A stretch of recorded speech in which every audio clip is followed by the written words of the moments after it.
Welcome to this morning plenary session. Bienvenue à cette session. Donc, c'est l'intersectionnalité dans la démence. Je crois que c'est très important pour Alzheimer Europe. La maladie d'Alzheimer, la démence vont affecter les individus de différentes manières. Et nous devons nous assurer à ce que nos informations, services et recherches soient adaptées. Et pour ce faire, il faut faire des efforts pour être plus inclusif. Je suis heureuse de pouvoir ouvrir cette session. On va donc surtout se pencher sur l'importance du genre, l'ethnicité et l'individualité. Et puis, on va aussi voir l'expérience des personnes atteintes de démence dans la communauté des personnes trisomiques. Avant de commencer, je suis vraiment très heureuse de souhaiter une cordiale bienvenue à une chercheuse dont ses travaux ont été vraiment incroyables. Golnaz Atefi, est-ce que vous êtes là?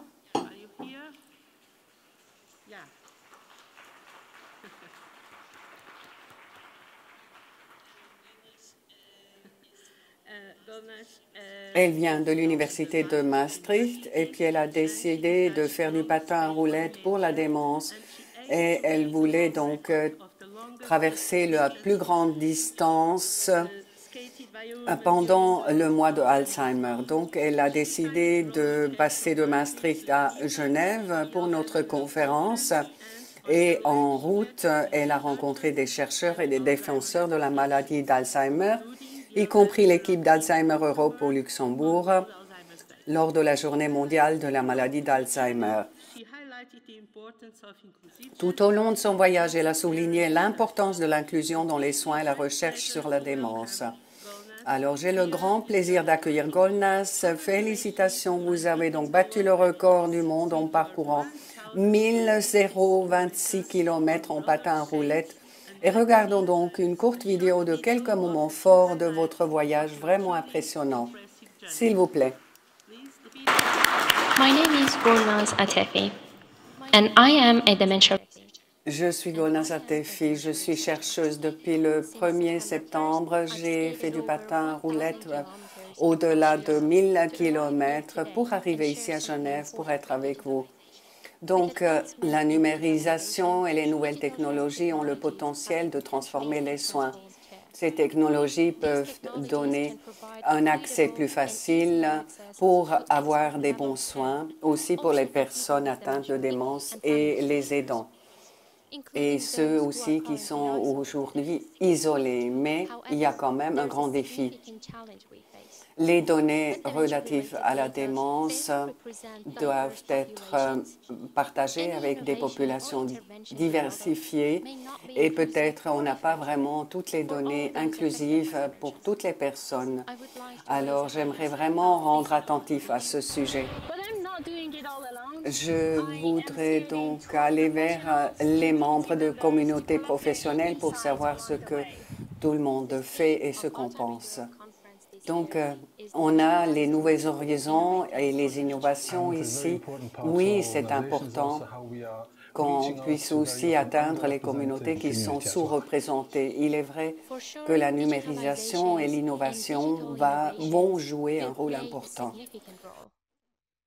J'aimerais donc partager avec vous quelques leçons que j'ai apprises au long de mon voyage des professionnels de santé, les chercheurs et les membres de la communauté.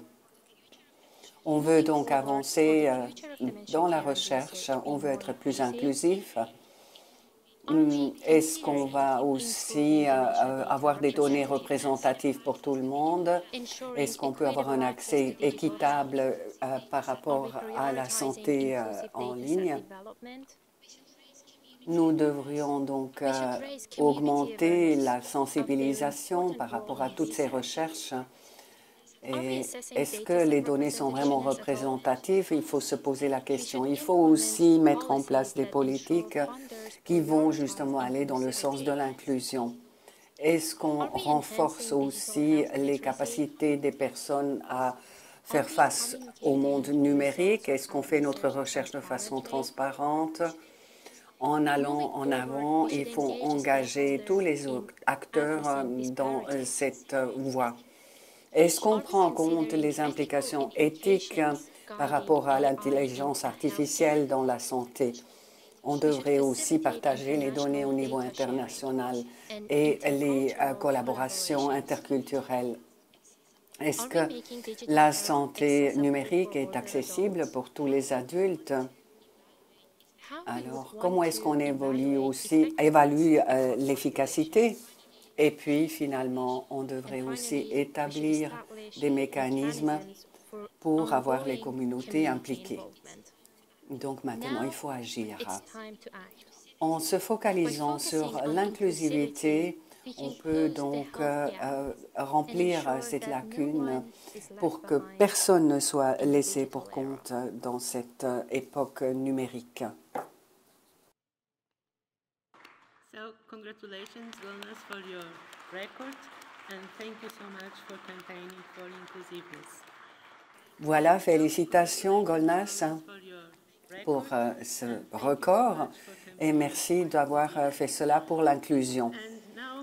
Maintenant, on passe à nos présentations. D'abord, Antonella Santugione Chada de la Suisse.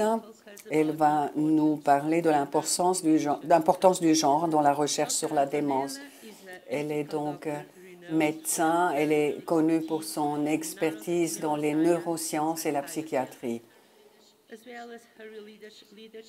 Elle est donc aussi dans la gestion d'organisation et les développements cliniques. Elle est aussi directrice d'une organisation à but non lucratif qui va explorer l'impact du sexe et du genre sur les différentes maladies affectant le cerveau. Donc, c'est cette Women's Rank Foundation, mais elle est aussi vice-présidente et membre de You Research, une agence suisse qui soutient la recherche et les activités d'innovation à travers l'Europe. Docteur Antonella, c'est à vous.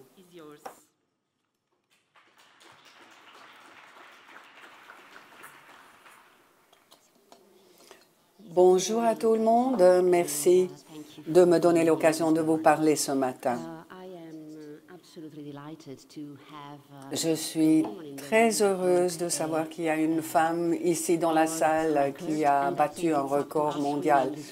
Et je crois que les femmes ici doivent vraiment changer le statu quo. Ce dont je vais parler ce matin, c'est ce qu'on a commencé, nous, comme organisation, en 2017. Nous étions les premières à publier un article dans une revue par rapport au fait que l'Alzheimer est une maladie féminine, alors que cela n'était pas vraiment vu auparavant. Et donc, la science a quand même prouvé que les deux aspects, sexe et genre, ont vraiment un rôle important à jouer dans cette maladie. Et j'aimerais bien pouvoir dire seulement pour l'Alzheimer, mais le sexe et le genre a vraiment un impact dans tout le système médical, dans les conditions neurologiques et les maladies mentales, donc dépression, sclérose en plaques, etc. On parlera donc d'Alzheimer. Je vous montrerai quelques aspects de la science. Juste quelques mots sur qui nous sommes. Nous sommes une fondation qui vient d'être créée, Women's Brain Foundation. Et ce que nous avons fait les 7 dernières années, c'est qu'on a créé une grande communauté de suivantes. Il y a des médecins, il y a les experts de communication, des journalistes et tout l'écosystème. On essaie de changer le champ médical pour être plus vrai par rapport aux questions de genre et pour la médecine de précision. On a publié un grand nombre d'articles à ce sujet. On a aussi parlé des maladies cardiovasculaires, le COVID, etc. Et puis, nous avons aussi contribué à des rapports pour influencer les politiciens qui, finalement, en 2024, ont réalisé le changement qu'on voit maintenant. C'est qu'on a maintenant une organisation comme McKinsey, Carney, donc l'industrie pharmaceutique, des scientifiques, des fondations comme Melinda Gates qui prennent ce thème maintenant au sérieux. Voilà une étude qu'on a faite il y a quelques années. Évidemment, les chiffres sont importants. 2 tiers des patients sont des femmes. Et en tant que femme, il y a 2 fois plus de risques dans la vie de développer la maladie d'Alzheimer. Ce n'est pas ce que j'entends généralement des experts. On me dit oui parce que les femmes vivent plus longtemps. Oui, on vit plus longtemps, mais on vit moins bien que les hommes avec plus de pathologies et comorbidités. Et donc, on a un risque particulier en tant que femme de développer Alzheimer que les hommes. Voici une étude qui regarde les populations au niveau mondial avec une pathologie cérébrale tout en ne sachant pas. On a fait cette étude avec notre collègue Gustafsson. Et on peut voir, quand on voit hommes et femmes, par rapport aux différentes maladies d'Alzheimer, il y a pratiquement 2 fois plus de femmes que d'hommes qui sont concernés. Évidemment, ce n'est pas une question de chiffres uniquement. Il y a aussi des facteurs de risque qu'ont les femmes. Par exemple, quand elle a une allèle ApoE, alors elle a plus de chances de développer des pathologies tôt. Et il y a aussi un risque augmenté de progresser plus rapidement vers la démence. On a juste vu le travail de la Lancet Commission qui a été actualisé cette année, qui parle des différents facteurs de risque qu'on peut contrôler pour ainsi réduire la probabilité de la démence. Vous les voyez ici. Et bien sûr, le sexe et le genre ont un grand impact sur pratiquement tous ces facteurs. L'éducation, nous savons que c'est un facteur de prévention pour ne pas développer la démence plus tard. Nous savons que les femmes au niveau mondial sont moins éduquées, en tout cas dans les anciennes générations. On ne sait pas encore comment cela sera à l'avenir, on n'a pas encore les chiffres. Alors on ne sait pas non plus combien de temps on va continuer à éduquer les femmes. Souvent les femmes vont à l'université, mais après elles vont se pencher sur la maternité et le ménage. Ensuite, la dépression est aussi un facteur de risque pour la démence. L'isolation sociale, être soignant, donc on est isolé de ce fait et alors un plus grand risque de dépression et de démence. C'est donc un cercle vicieux qui présente différents risques spécifiques pour la population des femmes. Et je l'ai déjà dit, dans la population de femmes, la progression de la maladie est plus rapide que chez les hommes. Le déclin cognitif va beaucoup plus vite et c'est aussi le déclin subjectif d'un point de vue cognitif. Donc, ça, c'est vraiment un taux beaucoup plus élevé. Enfin, les femmes avec un déclin subjectif, c'est beaucoup plus rapide comme progression que dans la population générale. Par exemple, il y a eu une étude qui a été publiée en début de l'année qui a montré que les biomarqueurs numérisés peuvent en fait montrer le déclin subjectif uniquement pour les femmes, alors qu'un médecin ne peut pas objectiver ces aspects. Donc, les biomarqueurs numériques sont plus précis que nous, en tant qu'humains, pour justement mesurer ce déclin subjectif dont parlent les femmes. Donc, on a parlé de taux, ces écheveaux-taux. Là, la charge est plus élevée dans la population de femmes. Donc, les pathologies amyloïdes dans des régions spécifiques du cerveau, ce qui explique bien sûr ce déclin accéléré.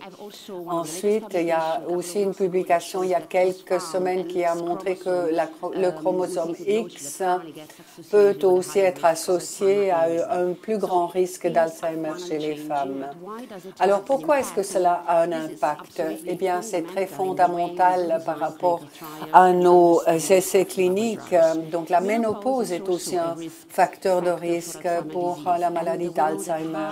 On sait que de hauts niveaux d'estrogène sont protecteurs par rapport à l'instabilité génomique. Et c'est aussi une protection des neurones dans le cerveau. Une ménopause avancée va aussi augmenter le risque d'avoir la démence plus tard dans la vie. Il y a plusieurs études qui le prouvent. Je pense, on ne sait pas encore quel est l'effet d'un remplacement d'hormones, hormones de substitution, et on n'a pas encore non plus de chiffres par rapport aux grossesses. Il y avait quand même de la littérature qui a regardé les grossesses, les fausses couches pour faire le lien avec la maladie d'Alzheimer, mais pour l'instant, on n'a pas encore des résultats. Il y a effectivement de grandes différences par rapport au sexe et au genre dans les générations. Voici donc l'activité microgliale, c'est donc la capacité de diminuer les choses toxiques qui se développent ou qui se déposent dans le cerveau. Et il y a une grande connexion entre cette activité, le cerveau et l'inflammation qui peut arriver. Je pense avec cela, je vous ai donné déjà un aperçu du problème et combien il est grand et qu'il y a vraiment besoin de recherche. La ménopause, encore une fois, quand la ménopause arrive, là, il y a plus de dépôts tôt que les hommes déjà à ce niveau-là. Alors ça, il faut aussi prendre en compte pour les essais cliniques et pour le développement. Alors, quand on regarde l'effet de ces nouveaux médicaments qui viennent d'être approuvés, donc Lecanemab et d'autres, on voit les mêmes tendances. Ces médicaments semblent mieux marcher dans la population mâle. Évidemment, cela peut nous faire souci, mais la raison est bien sûr triviale.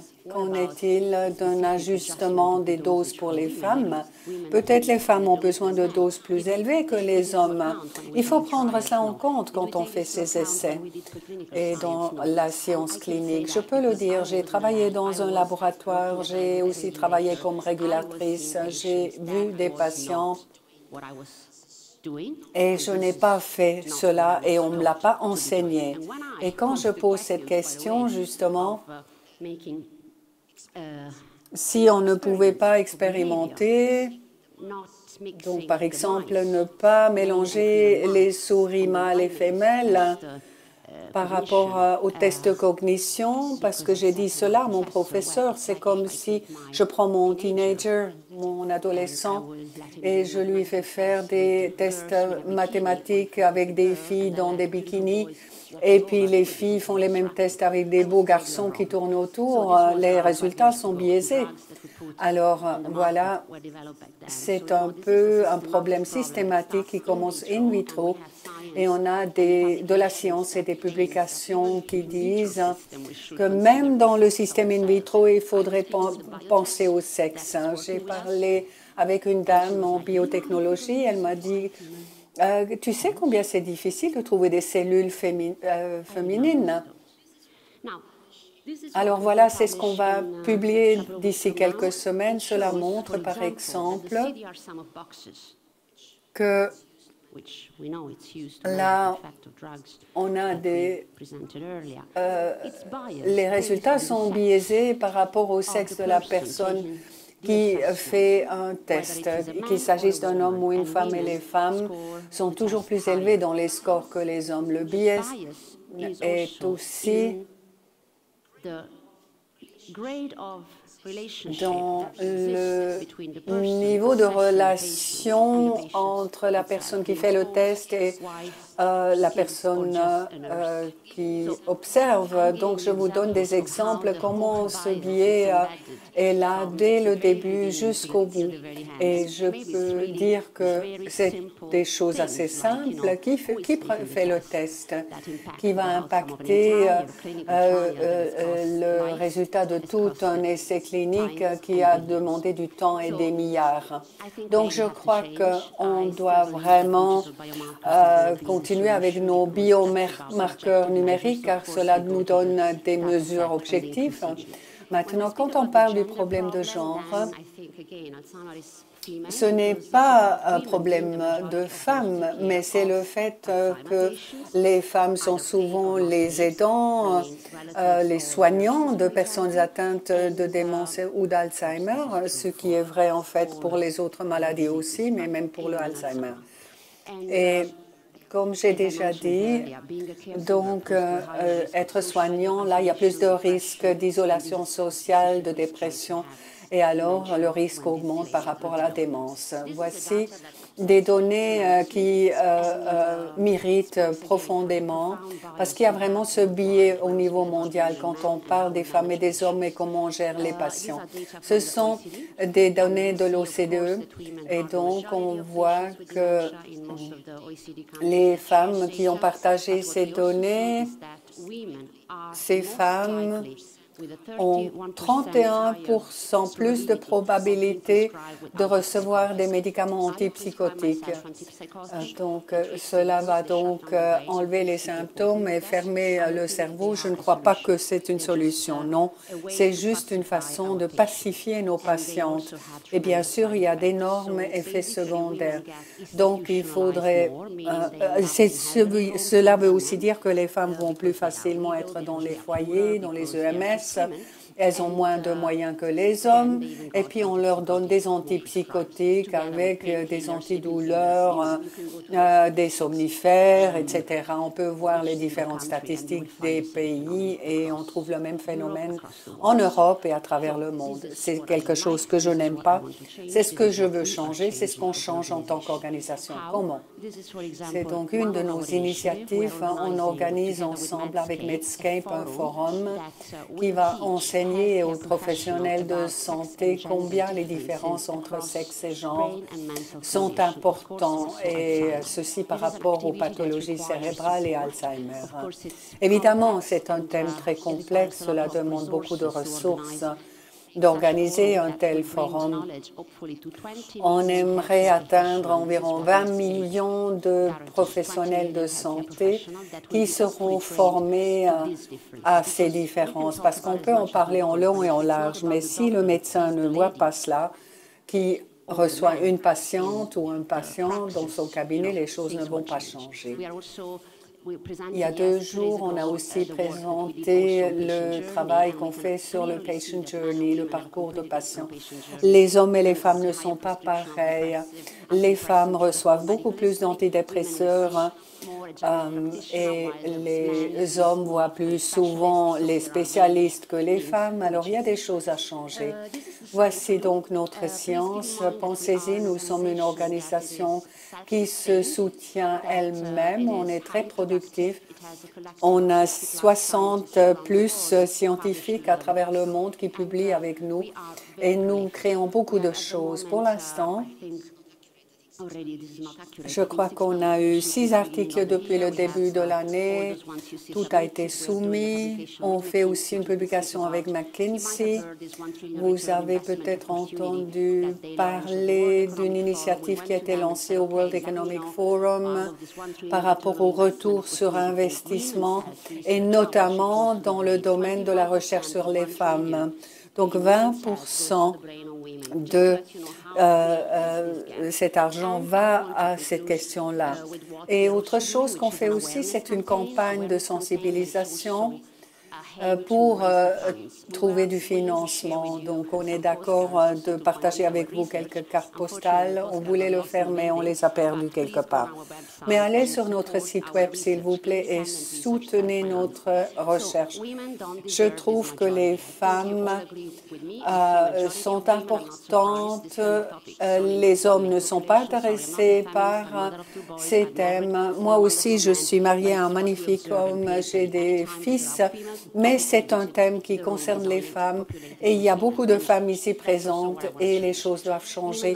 Donc, nous ne devons pas être la majorité des soignants. On ne doit pas être la majorité de sclérose en plaques, anxiété, Alzheimer et je pourrais encore aller beaucoup plus loin. Et je conclus avec ceci. J'ai travaillé à travers l'industrie pharmaceutique et aussi dans la politique. Et je peux dire que la psychiatrie, la neurologie, ce sont des disciplines qui sont beaucoup moins servies que d'autres. Donc, on n'a pas assez de financement, les découvertes sont difficiles et les médicaments sont très difficiles à amener sur le marché. Pour ne pas parler des médicaments contre le Alzheimer. Moi, je pense que l'une des raisons est ainsi, c'est que la majorité des patientes pour ces conditions psychiatriques et neurologiques sont les femmes. Ça fait partie du problème. Donc, je crois qu'il n'y a pas assez d'attention à cet aspect-là. Et c'est aussi pour cela que ce domaine de recherche n'est pas aussi loin que d'autres disciplines. Et avec cela, je termine. Je vous encourage de nous soutenir. Réfléchissez ce que vous faites dans vos essais cliniques, dans vos études, dans le dosage, tout ce que vous pouvez penser. Et voilà. On veut donc changer ce fossé dans ce système de santé. Merci.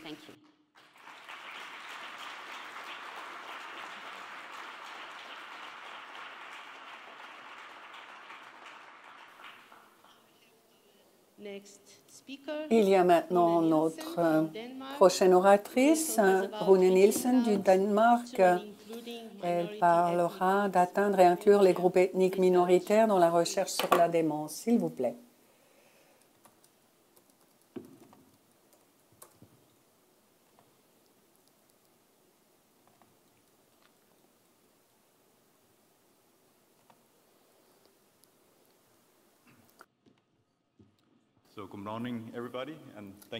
Oui, bonjour. Merci d'être là aussi tôt, le dernier jour de la conférence. Je vais donc parler des groupes minoritaires et comment les inclure dans la recherche sur la démence. C'est ce qu'on a fait ces 15 dernières années. On a fait pas mal d'études le long du parcours de santé. On a donc ciblé différents groupes avec différentes méthodologies. On a développé de nouveaux outils pour évaluer la cognition, l'épidémiologie, etc. Mais je parlerai aujourd'hui surtout d'une étude qu'on va bientôt terminer.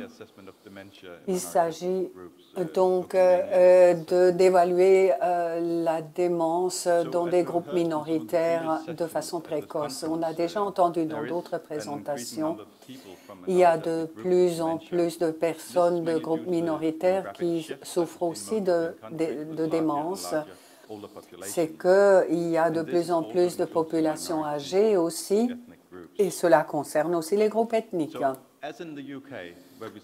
Au Royaume-Uni, où il y a 7 fois plus de personnes qui seront donc atteintes de démence dans ces groupes.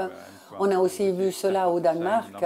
On voit les mêmes chiffres, 7 fois plus, donc une augmentation de 7 fois. Et on doit prendre cela en compte quand on se prépare pour l'avenir. Malgré ce besoin d'un diagnostic précoce et de soins, les groupes minoritaires peuvent être diagnostiqués et mal soignés. Et on a vu qu'il y a vraiment des barrières par rapport notamment à l'accès aux soins de santé.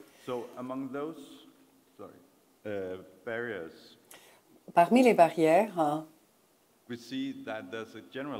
On peut citer un manque d'outils de diagnostic et qu'on ne sait pas quels sont les besoins spécifiques de ces groupes. Il y a les différences culturelles, différences linguistiques, et cela peut avoir un impact sur les personnes qui cherchent de l'aide, qui vont donc demander des soins de santé, et les outils ne sont peut-être pas eux-mêmes de prendre en compte votre background éducationnel, votre niveau linguistique, etc. Et cela va peut-être amener un diagnostic erroné. Ce que j'ai trouvé dans mes études auparavant, c'est que surtout les femmes au mi-temps de la vie étaient surtout atteintes de cela quand elles cherchaient de l'aide pour des soins de santé. Alors, dans notre étude timing, on voulait donc améliorer le diagnostic précoce de la démence dans ces groupes minoritaires. C'est donc une fondation qui nous soutient dans la recherche. Et notre objectif dans cette étude était d'identifier les défis dans les diagnostics transculturels par rapport à la démence à travers l'Europe. Et puis, au Danemark, on a aussi développé des outils qui sont sensibles à la culture pour les médecins de première ligne et les infirmières. Et on voulait en fait valider cela dans une population multiculturelle. Dans cette étude, on voulait justement atteindre et inclure différents groupes ethniques. C'était vraiment la question de recherche centrale. On devait donc avoir des participants de ces groupes. Afin de faire cette étude, on a eu un consortium international en Europe avec différents partenaires, aussi Alzheimer Europe, et puis le consortium européen à la maladie d'Alzheimer et différentes cliniques et universités au Danemark, en Italie, en Espagne, aux Pays-Bas, la France et au Royaume-Uni. Premier objectif de cette étude était de faire une enquête en ligne dans ce consortium européen pour voir comment les cliniciens dans des cliniques de démence se comportent dans ce domaine. Et puis B, il y avait donc la validation d'outils qui pouvaient nous être utiles dans une population multiculturelle. J'essaierai maintenant d'expliquer l'étude, quelques résultats et comment on a inclus des groupes minoritaires. Première étude, c'était donc cette enquête en ligne. C'était une enquête de suivi. Une première enquête a été faite il y a 14 ans quand j'ai commencé la recherche dans ce domaine. Donc à l'époque, j'avais déjà fait une telle enquête pour voir quels étaient les défis dans ce domaine. Et à l'époque, il était intéressant de faire, quand on faisait les enquêtes, j'envoyais des lettres personnalisées avec un timbre, une enveloppe, etc. Enfin, vous connaissez, mais aujourd'hui, on peut le faire en ligne. Beaucoup de choses ont changé depuis 14 ans. On a ces solutions numériques, pas seulement pour la démence, mais dans notre vie de tous les jours.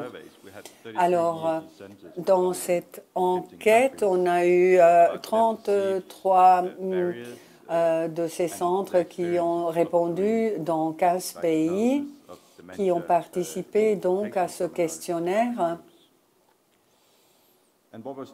Et ce qui était nouveau dans cette enquête, c'était qu'on a aussi inclus des aidants, des groupes minoritaires pour comprendre mieux ce que c'était. Donc, on a fait des interviews semi-structurées avec des personnes des communautés sikhes et des personnes venant des Caraïbes. Et donc, c'était vraiment dans le cadre d'une implication publique. Et le résultat de cette enquête ont montré qu'il y a eu un changement à travers l'Europe. Les cliniciens ont plus d'expertise clinique quand il s'agit d'évaluer les patients qui viennent de différentes origines. Et donc, il y a aussi plus de patients qui sont référés plus loin. C'était assez étonnant pour moi. Il y a 14 ans en arrière, beaucoup de cliniques ne voyaient pas de patients qui venaient de minorités. Et je trouvais ça assez étonnant, car on a quand même 30% de population ethnique. Alors, je me suis demandé pourquoi est-ce qu'on les voit pas comme patients, alors que maintenant, cela a changé. Et dans beaucoup de centres de mémoire en Europe, on voit beaucoup plus de patients qui viennent des backgrounds qui sont différents, point de vue culture, éducation ou langue. Mais bien sûr, il faut continuer à vraiment passer au-delà des barrières culturelles et linguistiques, car notre enquête l'a montré que les données quant aux services qui sont sensibles à la culture, donc sachant notamment quels étaient les services dans la région qui étaient là pour des groupes de minorités par rapport à la démence, là on a vu qu'il y avait une augmentation importante. C'est certainement dû au fait que, par exemple, aux Pays-Bas, il y a vraiment des centres de mémoire qui sont spécialisés par rapport aux différents groupes minoritaires.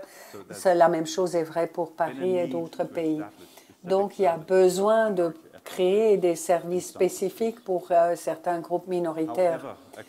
Mais quand on regarde les différents indicateurs, dont aussi l'accès aux interprètes communautaires et puis les tests évalués point de vue culture, aucun des indicateurs était au-delà de 40% à travers les pays. Donc, il y a eu une augmentation, notamment quand on prend des tests qui sont mieux, point de vue sensibilité culturelle, mais ces outils ne sont pas encore au point.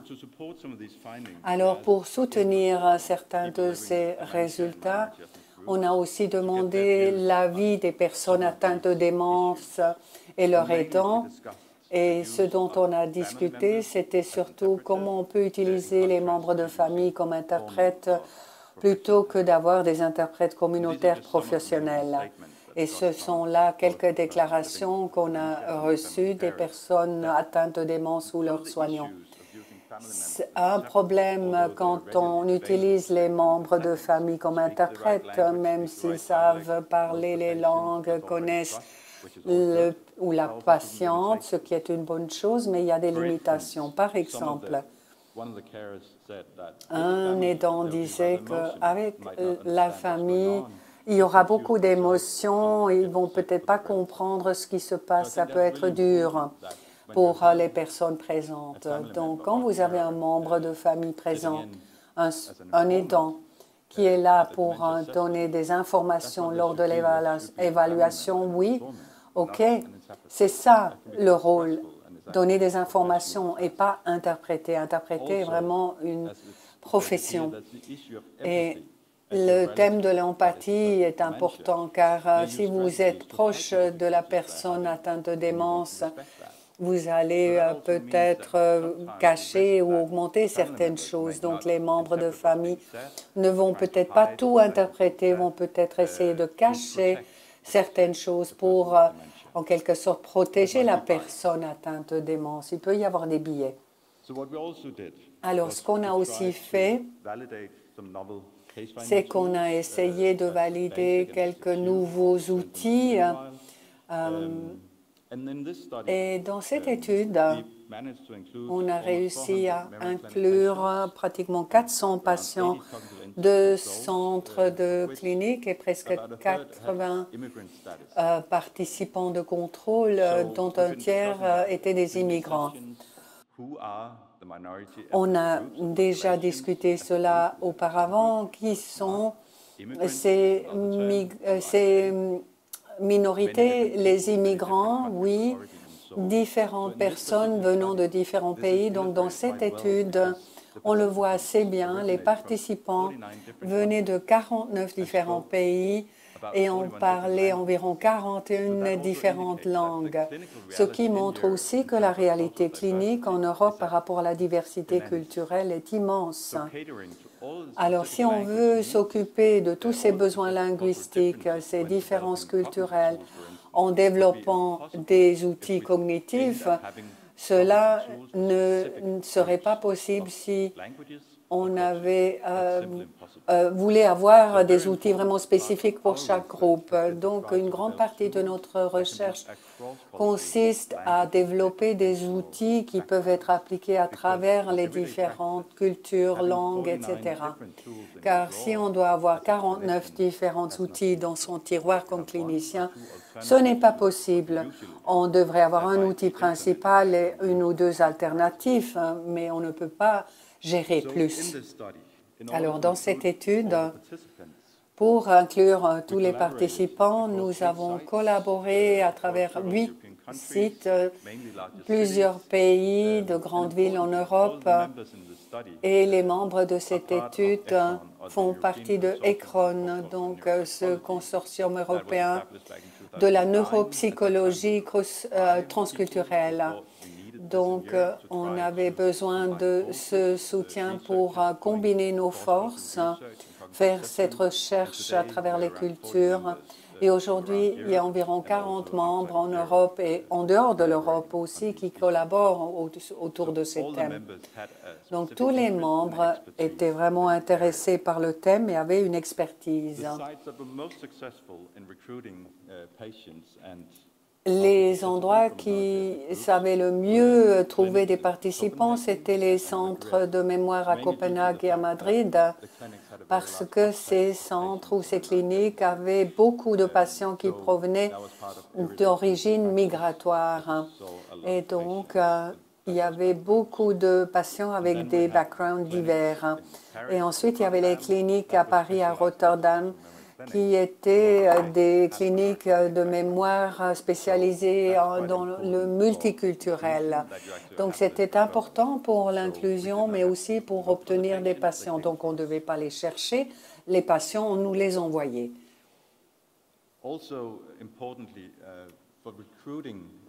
Par rapport au recrutement, on devait avoir des participants en bonne santé pour le groupe de contrôle. À Rotterdam et à Copenhague, on a eu des assistants bilingues qui pouvaient aller visiter les familles, les participants, évaluer tout cela chez eux, dans leur langue, avec les mêmes origines culturelles. Et je trouvais que c'était important d'avoir ces chercheurs bilingues ou ces assistantes de recherche bilingues, car cela augmentait la confiance et ça permettait de faire une bonne évaluation. Alors, le Basic et Basic Q, donc c'était les questionnaires et qu'on peut remplir dans moins de 5 minutes. Alors, c'était le centre de recherche danois qui a développé ça en 2019 et 2020, Kaspar Janssen et moi-même. Et cela a été fondé par le ministre de Santé danois pour définir de nouveaux outils pour la pratique, qui seraient plus efficaces que ce qu'on a utilisé par le passé. Alors, ce qui est nouveau avec ces outils, c'est qu'il y a 3 différents aspects. Il y a donc une évaluation cognitive formelle, mais il y a aussi une auto-évaluation, une évaluation par un proche.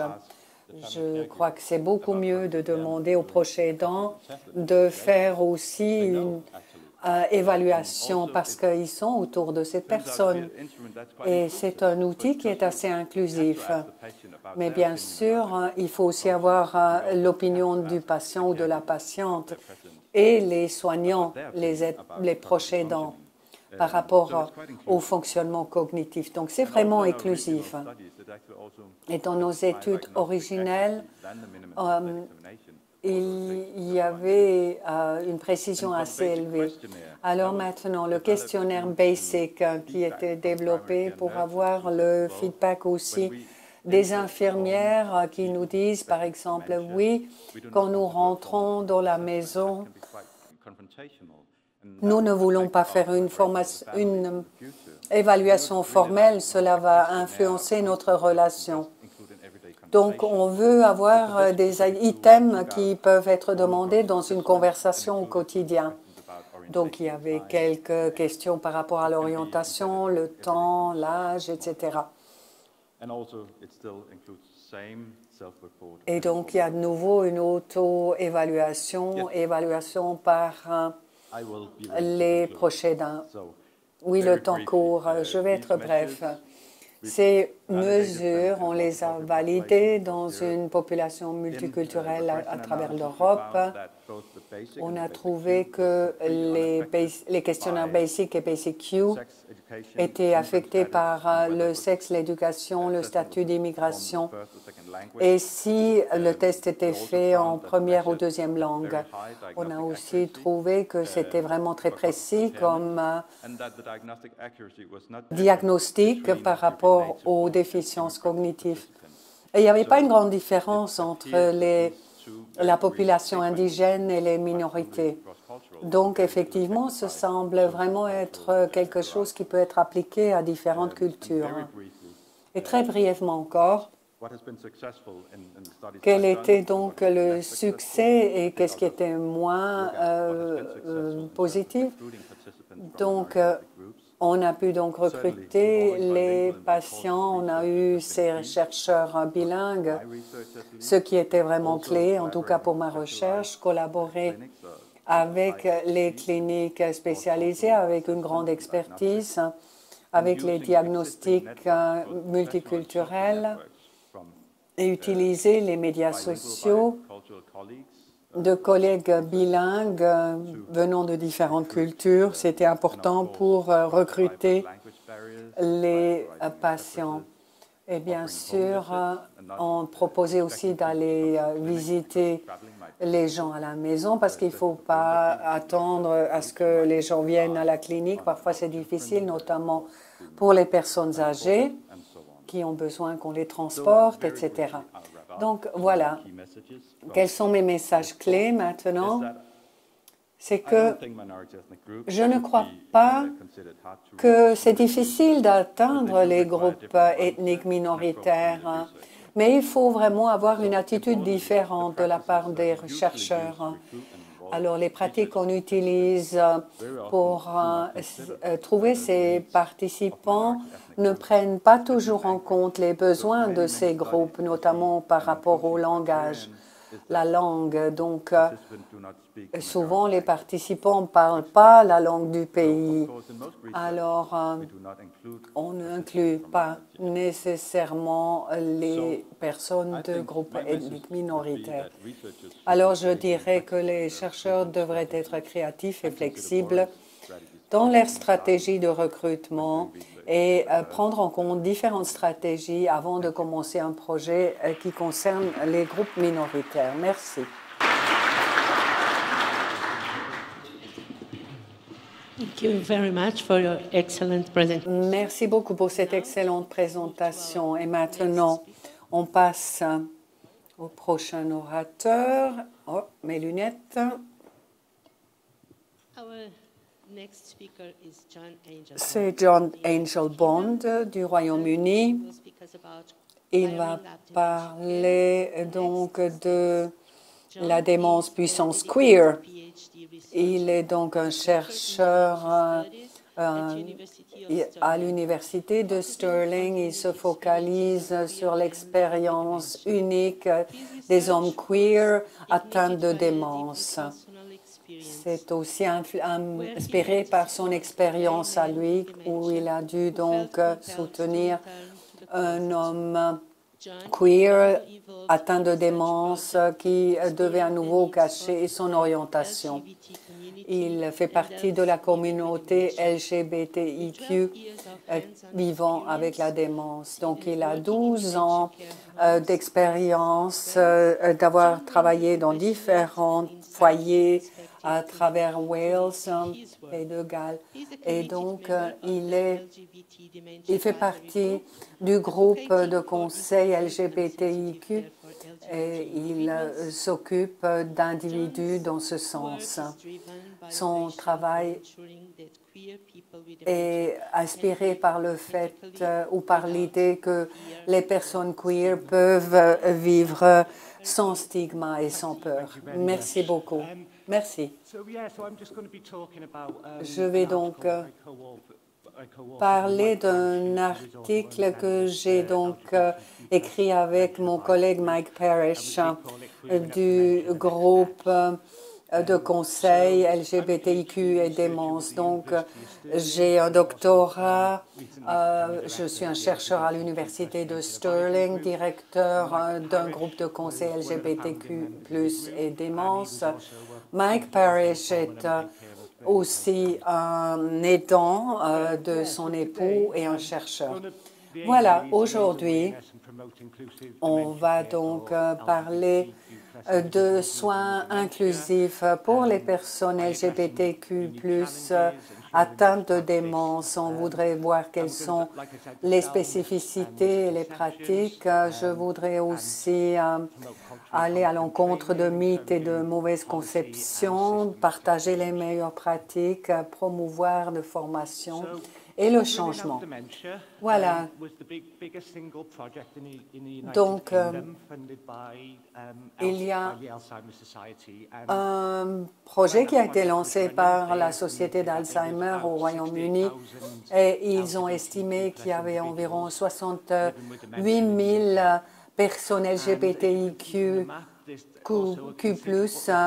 qui vivaient avec la démence. Il y avait des différences locales et régionales par rapport au nombre de populations en Angleterre et à travers tout le pays, car dans les années 80 et 90, il y avait des communautés qui allaient à Londres, à Manchester, parce que là, ces communautés étaient mieux acceptées. Donc, cette population LGBTIQ n'est pas vraiment connue par rapport à combien vivent avec la démence. Et tous les chiffres qu'on connaît sont souvent en dessous de ce qui existe réellement. Parce que si son identité de genre, ce n'est pas quelque chose que l'on divulgue normalement. Pas tout le monde se sent à l'aise de dire cela lors des enquêtes. Et au Royaume-Uni, ils ont donc maintenant inclus la sexualité, le genre dans une enquête récemment, mais souvent les gens ne répondent pas à cette question. Alors, il y a quelques mythes et de fausses conceptions. Donc, il y a un mythe comme quoi ces individus LGBTQ+, développent moins la démence ou sont même immunes, ou bien aussi que ont quand même des réseaux suffisants, même s'il n'y a pas nécessairement des familles, et que cette orientation sexuelle de genre ne devient pas importante quand il s'agit de soigner la démence. Ce sont des mythes que l'on entend souvent.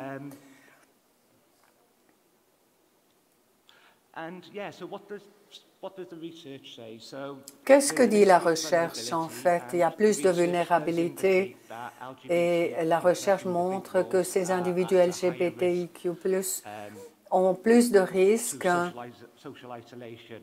à être isolés socialement, avoir des problèmes psychiques, abus de substances, etc. Tout cela peut compliquer les soins par rapport à la démence.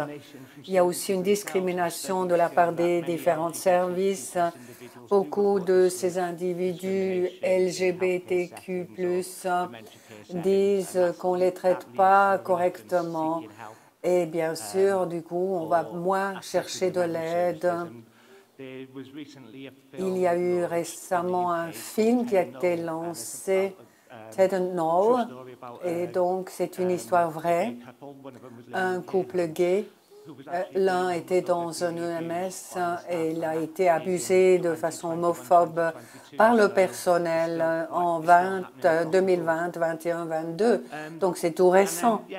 Et puis oui, la recherche dit aussi combien il est important de reconnaître l'identité LGBTQ+. Et quand on le fait, justement, cela augmente la dignité et la qualité de vie de cette personne. Ensuite, la recherche montre qu'il y a besoin d'avoir une formation inclusive, notamment pour les soins de démence. Là, on devrait être sensibilisé à ce thème. Et puis, cela va aussi augmenter la qualité des soins que l'on prodigue aux personnes LGBTQ+, atteintes de démence. Donc, il faudrait donner des formations. Je crois qu'il y a des programmes de 6 mois et en fait, il n'y a pas assez de ressources pour augmenter cela. Après, la recherche montre aussi qu'il y a des connexions dans le réseau LGBTQ+,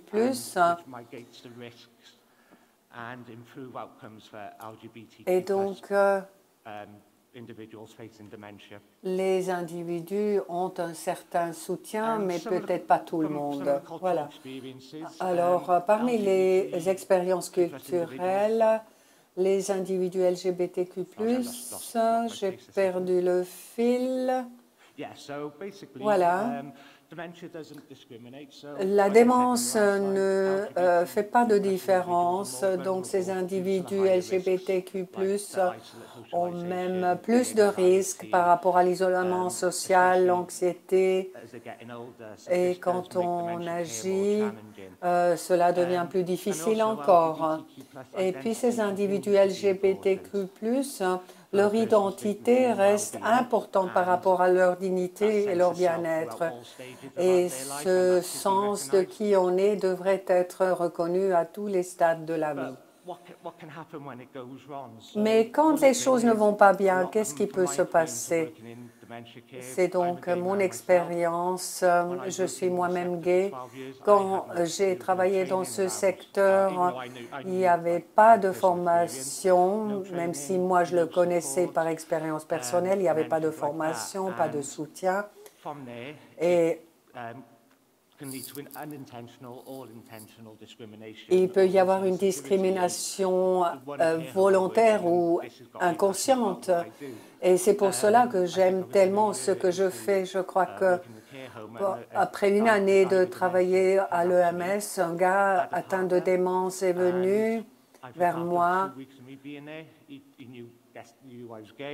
Et donc, il était homosexuel et il m'a dit « ne dis à personne ». Et je l'ai soutenu, j'ai respecté sa demande. Mais après, il a oublié qui était son partenaire puisque la maladie a progressé. Et c'était vraiment très stressant pour tout le monde. C'est pour cela, c'est si important pour moi de faire ce que je fais. Ignoring the chosen family can result in socialization and inadequate support for LGBTQ. Il n'y a parfois pas suffisamment de soutien pour ces individus. Et au Royaume-Uni, jusqu'à récemment, les partenaires de vie ou même les amis qui connaissaient bien la personne n'étaient pas impliqués dans les soins, et les membres de famille qui on n'avait plus vus depuis 30 ou 40 ans étaient tout à coup appelés à aider alors qu'ils ne voulaient pas que cette personne était homosexuelle, par exemple. Donc, après, il y a aussi les noms préférés, les pronoms préférés qu'il faut utiliser pour valider Par exemple, j'ai toujours un badge sur moi parce que c'est important de l'avoir sur soi. Après, il y a les stéréotypes et les présomptions. Donc, quand on va dans un EMS, on pense que tout le monde est hétérosexuel et une amie pourrait être juste une amie alors que c'est une épouse. Enfin, moi, je mets toujours cela à défi, ces idées, ces présomptions. Alors, puisqu'on ne crée pas des endroits sûrs dans ces espaces de soins, cela devient difficile pour les individus LGBTQ+. Leur identité n'est pas prise au sérieux et leurs besoins non plus. Alors voilà. Maintenant, quelles sont les recommandations quand on a une meilleure pratique? Donc, on doit vraiment promouvoir des environnements inclusifs où les individus LGBTQ+ sont vraiment intégrés. Donc, newsletter qui est envoyé aux acteurs, aux membres de famille, ou bien l'université vient de lancer un projet qui est donc un travail coproduit qui aide les EMS à devenir plus inclusifs. Ensuite, il faut aussi reconnaître qu'il y a une famille qu'on a choisie et pas nécessairement la famille d'origine qui entre en ligne de compte parce que les gens ne s'entendent peut-être pas avec leur famille d'origine. Donc, il faut parler avec leurs partenaires pour connaître leur histoire de vie. Et, ils savent plus que la famille d'origine. Ensuite, il faut utiliser un langage inclusif et on peut même avoir un langage neutre point de vue genre et on peut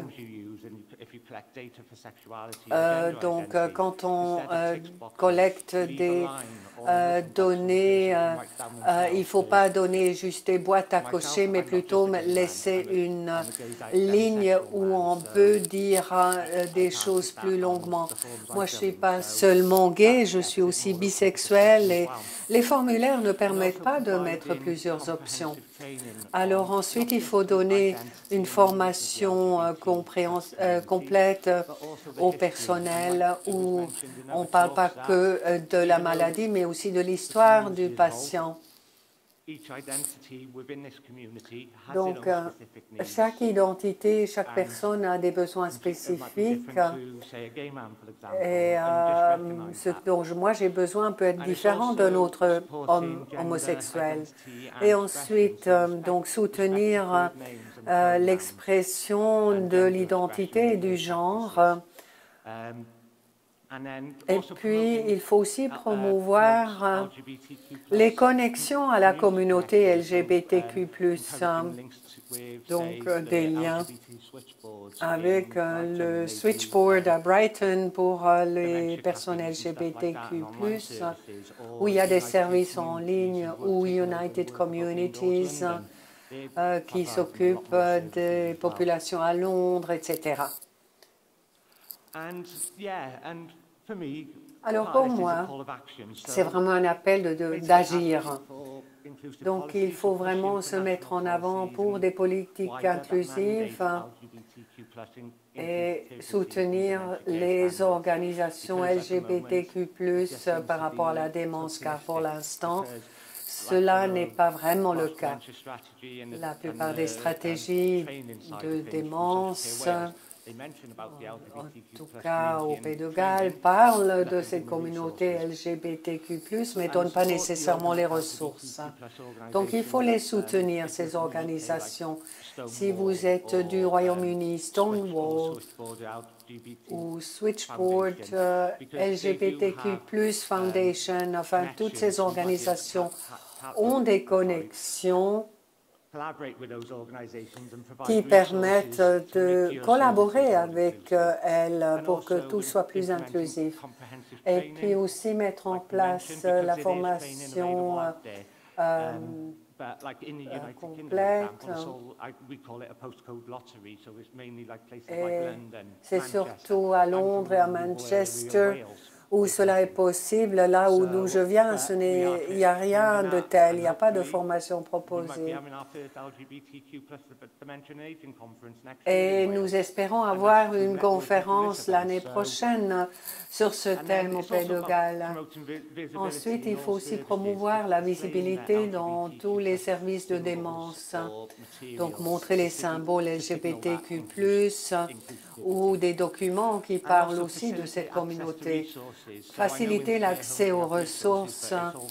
Je sais que les ressources sont toujours un problème, mais ce qu'on a est souvent utilisé uniquement pour les couples hétérosexuels, alors que ces ressources peuvent aussi aider ces communautés à être en lien avec d'autres communautés. On doit aussi coproduire des ressources et soutenir les réformes politiques. On doit aussi mettre à défi des discriminations et les stéréotypes et vraiment demander un traitement égalitaire dans tous les services, dans toutes les organisations. Et puis juste en conclusion, donc, il faut avoir une inclusivité dans les soins de démence pour tout le monde. Vous l'avez déjà entendu. Il faut aussi reconnaître les identités uniques et les expériences uniques de tout un chacun. Il faut aussi reconnaître quels sont les défis spécifiques dans cette communauté LGBTQ, donc discrimination, isolement. Et vraiment, on devrait aller à l'encontre de cela. Il faut comprendre combien il est important d'affirmer son identité, et c'est crucial, notamment dans les soins de démence, car on protège la dignité, on soutient le sens de soi. On demande aux gens de s'engager pour les meilleures pratiques. Il y a des ressources en ligne, il y a des organisations qui peuvent aider dans ce sens.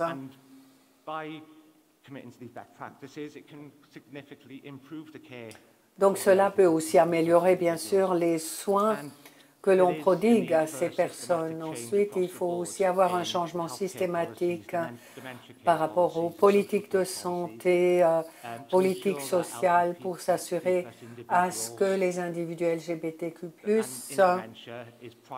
atteints de démence, soient bien traités, pas seulement de façon locale, mais au niveau national. Il faut aussi encourager les connexions dans la communauté, car c'est vraiment aussi, ce sont des réseaux qui proposent un soutien vraiment vital pour améliorer la qualité de vie. Et c'est aussi une question de responsabilité collective. Ce ne sont pas que les membres LGBTQ+, qui devraient se mettre en route pour cela. Tout le monde devrait le faire, les professionnels de santé, les politiciens, tout le monde, pour qu'il y ait vraiment des soins équitables et plein de compassion.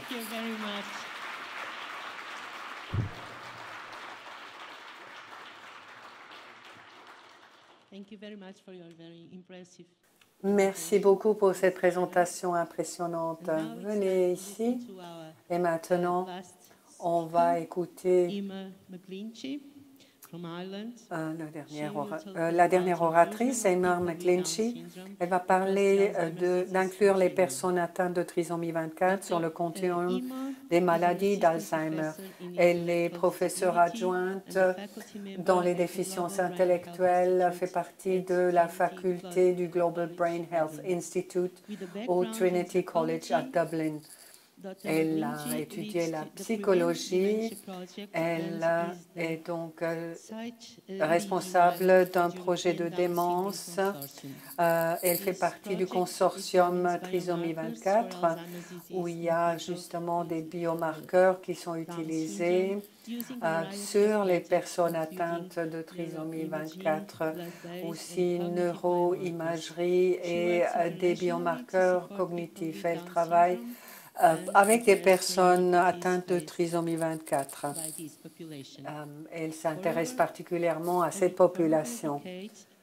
Par ailleurs, elle s'assure à ce que les personnes atteintes de déficiences cognitives soient aussi incluses dans tous les essais cliniques du début à la fin. Merci beaucoup pour cette introduction. Alors, je suis heureuse d'avoir cette opportunité de parler combien il est important d'intégrer les personnes atteintes de trisomie 24. Et donc, ces dernières années, on voit qu'il y a vraiment plus de sensibilisation à ce thème. Mais on voit encore beaucoup de disparités, notamment quand il s'agit d'accès au diagnostic précoce. Cela a un impact sur les résultats, sur le diagnostic, et cela peut aussi avoir un impact sur les soins par la suite. Donc, je vais parler de cela. Et comme on parle d'intersectionnalité, je crois qu'il est important de dire qu'il y a des inégalités et des disparités dans la population trisomie 24. C'est un groupe hétérogène qui n'expérimente la démence pas de la même façon. Donc, l'impact est différent selon la personne. Commençons par les bonnes nouvelles. Il y a donc l'espérance de vie qui est plus longue pour les personnes avec une déficience intellectuelle. À droite, vous voyez l'augmentation de l'espérance de vie avec les personnes atteintes de trisomie 24. C'était 9 ans au début avec les chirurgies cardiaques et maintenant, on est près des 60 ans pour ces personnes-là. Donc, déficience intellectuelle, les personnes meurent quand même environ 20 ans avant la population générale. Et donc, il y a aussi la démence qui les concerne, qui limite leur espérance de vie. Pour parler justement de la maladie d'Alzheimer et la trisomie 24, donc non, trisomie 21, pardon, là, il y a donc le gène APP, alors les gens avec une trisomie ont donc une surproduction de APP, ce qui donne des plaques amyloïdes. Et donc, c'est bien sûr aussi un marqueur de la maladie d'Alzheimer. Alors, les collègues à Barcelone ont étudié les changements des biomarqueurs, donc avant que la démence s'avère de façon clinique. Et on voit que c'est assez similaire entre la trisomie et l'Alzheimer. La trisomie est aujourd'hui reconnue comme une maladie génétique, une forme similaire de la maladie d'Alzheimer. Et donc, c'est une sorte de étape 0 de la maladie d'Alzheimer. J'aimerais juste profiter du moment pour dire combien il est important que les personnes trisomiques doivent être incluses dans les essais cliniques. Cela a été déjà mentionné le premier jour. Donc, voici une population qui va peut-être bénéficier le plus si on les inclut dans les essais cliniques. Ça peut vraiment changer la donne. Alors, pathologie, diagnostic clinique, c'est donc une étude sur 20 ans en Irlande, les risques liés à l'âge par rapport à la démence.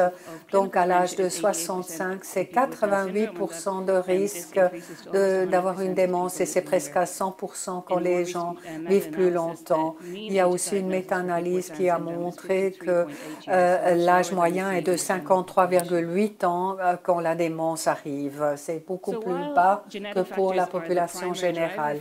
Alors, les facteurs de risque pour la démence, il faut aussi considérer les facteurs de risque qu'on peut modifier et comment cela peut impacter la présentation clinique. Quand on regarde la Lancet Commission et les facteurs de risque et la prévalence, alors là, on voit qu'il y a de grandes différences dans la population trisomique. C'est donc une étude longitudinale en Irlande d'une population générale par rapport au vieillissement. Et ensuite, on a aussi un groupe déficience intellectuelle qui comparé à la population générale. Et donc là, c'est surtout les personnes atteintes de trisomie. Alors là, par exemple, l'éducation, niveau d'éducation, les personnes trisomiques à partir de 40 au-dessus de 45 ans ont peu d'éducation. Nous espérons que les générations nouvelles vont être mieux éduquées que par le passé. Cela va peut-être changer. La dépression, la prévalence est aussi plus élevée et aussi les niveaux d'inactivité physique sont plus élevés. Donc, ce sont des facteurs de risque qui peuvent être modifiés pour les personnes trisomiques. Et il y a aussi des facteurs protecteurs, donc hypertension, cholestérol élevé, etc. Ce sont des facteurs de protection. Il y a aussi moins de consommation d'alcool et de tabac. Alors, on pense que les personnes atteintes de déficience intellectuelle vont être soignées régulièrement, vivent dans un foyer. Alors là, quels sont les mécanismes qui vont quand même lier cela à un isolement social? Donc, ces gens sont effectivement entourés par d'autres personnes, mais ce n'est pas un choix actif qui a été fait. C'est donc une expérience subjective d'être seul plutôt qu'un isolement social. On voit donc des inégalités par rapport à un diagnostic qui soit fait à temps. Donc, il y a cette défiance intellectuelle qui fait qu'on ne se rend peut-être pas compte qu'il y a aussi un déclin d'une autre nature. Les personnes trisomiques, donc à 35 ans, ont une sorte de baseline et puis après, les scores normatifs ne s'appliquent pas à cette population parce qu'il y a de grandes variations. Il y a différentes déficiences intellectuelles. Ça veut aussi dire que les tests standardisés ne sont pas applicables à cette population et que ces déficiences intellectuelles entrent en ligne de compte. Donc, il y a des tests qui sont valides dans cette population, par exemple le CAMDEX DS2 ou le CAMDOC DS, qui permettent justement de voir quels sont les signes de démence et qu'est-ce que c'est une déficience intellectuelle légère ou sévère. Et quand c'est sévère, il y a bien sûr d'autres mesures qui s'appliquent. Je l'ai déjà dit, il y a une inégalité quant à l'évaluation et le diagnostic parce qu'il y a besoin d'avoir des services spécialisés. En Irlande, en 2020, on a donc créé des centres de mémoire où on peut aussi envoyer les personnes en déficience intellectuelle. Et nous savons bien sûr qu'un diagnostic précoce est critique pour s'assurer à ce que les soins soient bons par la suite. Alors, maintenant, justement, les soins après le diagnostic. Il y a des lignes directrices pour la population générale qui ont été publiées ces dernières années. Et dans ces guides, il y a une recommandation qui dit qu'on doit aussi développer des lignes directrices pour cette population spécifique, population trisomique. Il y a quand même des différences aussi par rapport au fait que ces personnes sont dans des foyers. Et donc, la Société d'Alzheimer et le Centre de recherche a donc aidé à développer ces lignes directrices qui viennent d'être publiées il y a quelques mois. Et dans ces lignes directrices, il y a 5 différents piliers avec 33 standards qui accompagnent cela. Donc, c'est pour les personnes atteintes de déficience intellectuelle qui sont toujours au centre. C'est pour les experts qui travaillent dans le domaine de la démence, mais aussi les personnes qui s'occupent de personnes trisomiques et leurs familles, pour justement voir quels sont les soutiens qui sont nécessaires et qui sont donnés ou pas. Voici un exemple de ce que les lignes directrices disent. Donc, chaque pilier a différents standards, différentes lignes directrices. Il y a aussi des processus qui sont qui accompagnent ces standards et on veut s'assurer à ce que tout cela soit vraiment applicable.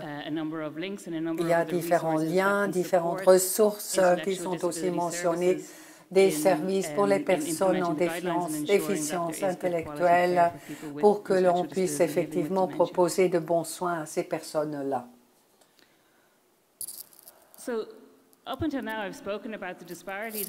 J'ai parlé des inégalités qu'on a vues entre cette population à déficience intellectuelle, population trisomique et population générale. Mais il y a aussi des inégalités à l'intérieur de cette population trisomique. Ce sont des données d'une méta-analyse CDC aux États-Unis où on voit différents résultats pour les personnes noires et les personnes blanches étant atteintes de trisomie. Donc, on voit une grosse différence entre les deux populations. Donc, il y a une plus grande vulnérabilité ici. Ensuite, une autre publication de Eric Rubinstein qui a regardé les différences qui sont liées à la démence et au diagnostic de démence. Et donc, là, il y a quand même la démence qui arrive à un âge plus précoce pour les personnes trisomiques. J'ai déjà montré cela tout au début. On a vu que les personnes trisomiques vont vivre plus longtemps. C'est une étude d'Australie et toutes les données qui ont été montrées viennent des États-Unis ou de l'Europe. Donc, il y a un large consortium qui travaille sur ce thème. Il y a donc CDS aux États-Unis et puis il y a aussi un consortium en Europe. Et la réalité est que la majorité des données qu'on a sur la trisomie viennent du Nord, les États-Unis et l'Europe. Environ 6 millions dans le monde sont atteints de trisomie, environ 80 000 aux États-Unis et en Europe. Donc, la grande majorité de ces personnes se trouvent dans d'autres pays, mais on ne sait pas comment ils sont soignés, quel est leur accès aux soins de santé, etc. Donc, il y a besoin de s'assurer à ce qu'on inclut les personnes trisomiques aussi dans le sud et d'autres régions du monde. Donc, une revue Skelton qui a regardé l'Afrique. 131 études ont été faites, mais la majorité s'est focalisée sur les enfants. Seulement 9 études ont inclus des personnes trisomiques adultes. Et il y a très peu de données épidémiologiques On sait peu par rapport à l'espérance de vie, les conditions de santé, les comorbidités. Et ça, c'est vraiment une lacune qu'il faut remplir. Ceci pour l'Afrique et le Sud en général. On a dit que j'étais donc un membre de la faculté du Global Brain Health Institute. C'est donc le Trinity College à Dublin et l'université à San Francisco. On se focalise sur la santé cérébrale et c'est donc un programme de formation qui permet justement de soutenir ce type de recherche, notamment au Sud, et ceci au niveau des communautés. Il y a maintenant 232 chercheurs qui sont en route et pour 18 mois maintenant, on a donc travaillé pour soutenir et développer cette recherche sur la trisomie et la démence en Afrique pour que cette population soit aussi incluse. Je vais terminer maintenant avec une citation d'une collègue, Mélania. Une femme qui travaille avec nous dans le centre et c'est juste un petit passage d'une présentation qu'elle a fait où elle parle du fait combien il est important qu'elle puisse aussi être entendue, qu'elle puisse faire entendre sa voix. Donc, elle dit, comme tout le monde ici, j'ai des rêves pour l'avenir, il y a des choses que je veux faire et je sais que la démence pourrait aussi être dans ma vie. Alors quand vous commencez à parler de la démence, je veux aussi être inclus dans la conversation. Je veux être inclus dans la conversation concernant mon avenir. Je veux savoir comment je peux réduire le risque de démence. Merci beaucoup.